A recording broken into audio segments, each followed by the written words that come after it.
UP triple SC पेट 2022 syllabus के अनुसार हिंदी के कौन कौन से टॉपिक है, कितने मार्क्स के क्वेश्चन आएंगे, इस पे आज हम डिस्कशन करेंगे। आयोग ने हिंदी के किन टॉपिक को सिलेक्ट किया है इसके लिए, तो चलिए देखते हैं। इसमें पहला है 5 मार्क्स के क्वेश्चन आएंगे और टॉपिक जो चूज किया है आयोग ने, पहला है संधि। नेक्स्ट है जो है विलोम शब्द। विलोम शब्द में जैसे आप जानते हैं अवनी का हो गया, अंबर हो गया, दिन का रात, रात का दिन, तो ये विलोम शब्द जिसको अपोजिट वर्ड्स भी बोलते हैं। फिर है पर्यायवाची शब्द। पर्यायवाची को समानार्थी शब्द भी बोलते हैं, जैसे कमल का आप जानते हैं अंबुज, नीरज और जलज होता है। वाक्यांशों के लिए एक शब्द। वाक्यांशों के लिए एक शब्द का मतलब एक वाक्य रहेगा, उसको एक शब्द में बताना है। जैसे जिसके माता पिता ना हो उसको अनाथ बोलते हैं, और जिसके माता पिता हो उसे सनाथ बोलते हैं, और जिसके बारे में कुछ ना कहा जाए उसे अकथनीय बोलते हैं। इस टाइप के जो शब्द होते हैं उसे वाक्यांशों के लिए एक शब्द, जिसको इंग्लिश में बोलते हैं वन वर्ड सब्स्टिट्यूशन। ठीक। अगला क्या है लिंग।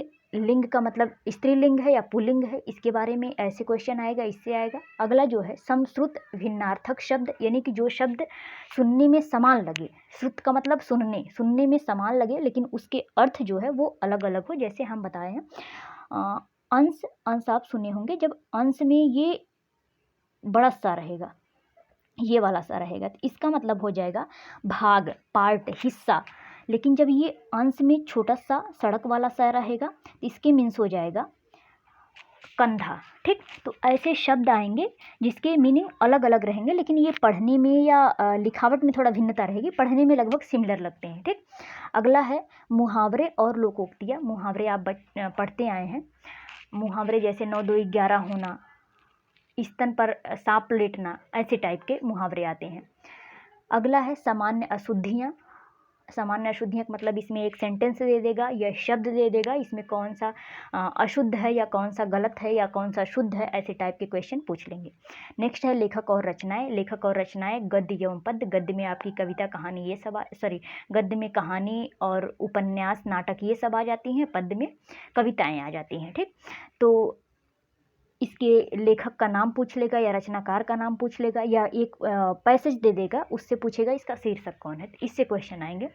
हिंदी के लिए दोस्तों आप बिल्कुल बेफिक्र रहिएगा, मैं सारे क्वेश्चन करवाऊंगी, क्योंकि और हिंदी में अच्छे से जानती हूँ, क्योंकि I have qualified 3 times net and also JRF।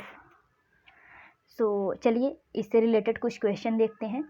पहले इसके कुछ रिलेटेड क्वेश्चन में हम विलोम शब्द देखेंगे। विलोम शब्द के पहले कुछ रूल होते हैं, रूल आप जान लीजिए। विलोम हमेशा सजातीय होते हैं। सजातीय का मतलब उसका जिस भाषा में पूछा, जिस भाषा का मतलब जिस शब्द में पूछा है उसी शब्द में उसका आंसर देना है। इसका मतलब अगर से संज्ञा पूछा है तो संज्ञा में ही उसका आंसर देना है, अगर से विशेषण पूछा है तो विशेषण में उसका विलोम होगा। ठीक। इसमें क्या दिया है, पहले संज्ञा में अगर से पूछेगा, जैसे संज्ञा का विलोम संज्ञा ही होगा। इसमें दिया है संज्ञा का विलोम संज्ञा ही होगा। जैसे संपन्नता एक संज्ञा है, उसका संपन्नता का जो विलोम होगा